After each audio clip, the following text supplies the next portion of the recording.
السلام عليكم ورحمة الله وبركاته. أنا حاليا في فندق شو اسمه بندق ذا جرين بارك بندق. فهنا هسه خليت السيارة وراح أصعد بالغرفة أشوف لكم الغرفة وأطلع إن شاء الله.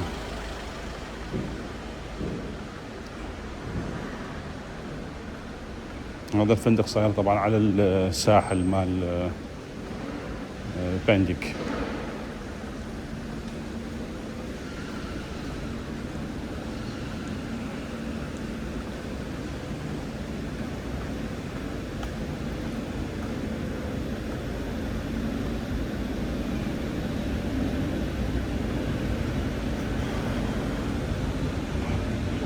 هذا مكان يغسلون السيارات هنا.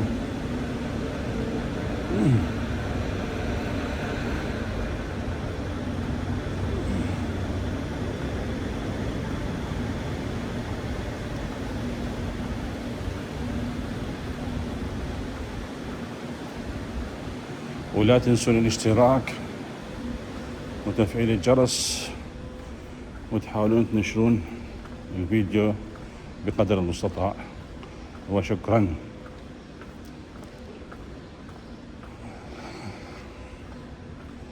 هذا اللي يريد يجي مثل اسطنبول، هاي المناطق رخيصة لأنه مو مثل مناطق آسيا أوروبا. هذا آسيا ما بيه سياح وايد، بس المناطق الأوروبية بيه سياح أكثر، فيكون أسعار غالية.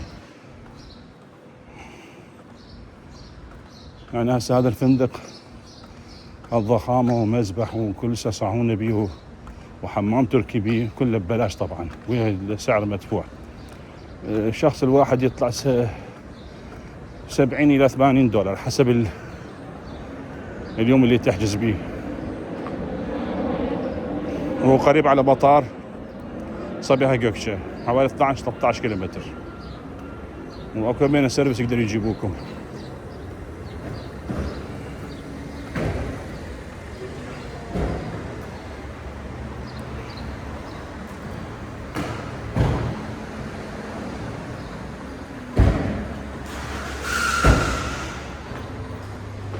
هذا المدخل، هذا الريسبشن هناك.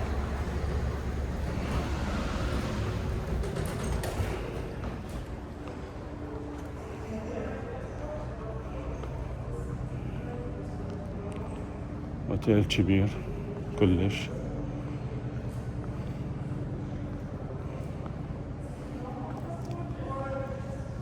في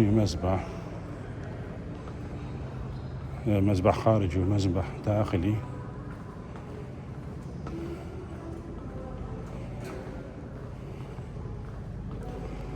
واكو بيه فطور طبعا همينه. أنا بالطابق التاسع، وأنا هذا دشداشتي. يلا تحياتي.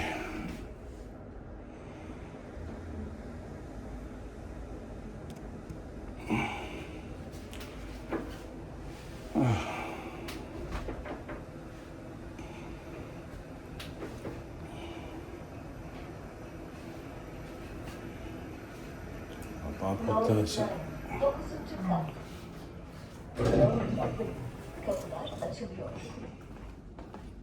نطلع هذا الطرف.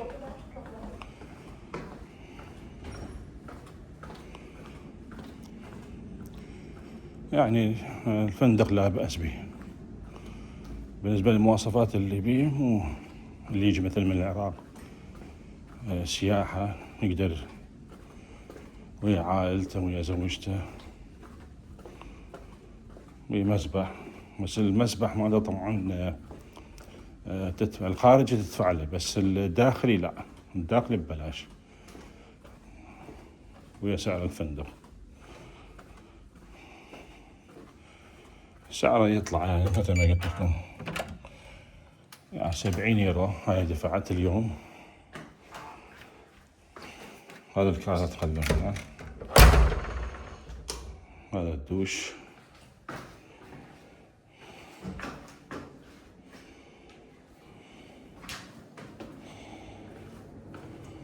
تبريد ايركو، تلفزيون، اكو هنا ثلاجة همينة، ثلاجة صغيرة.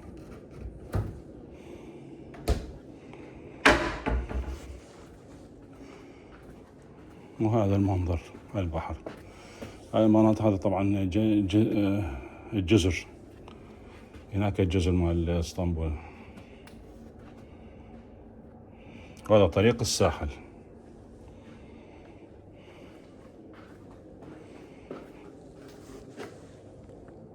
يلا التحيات والسلام عليكم.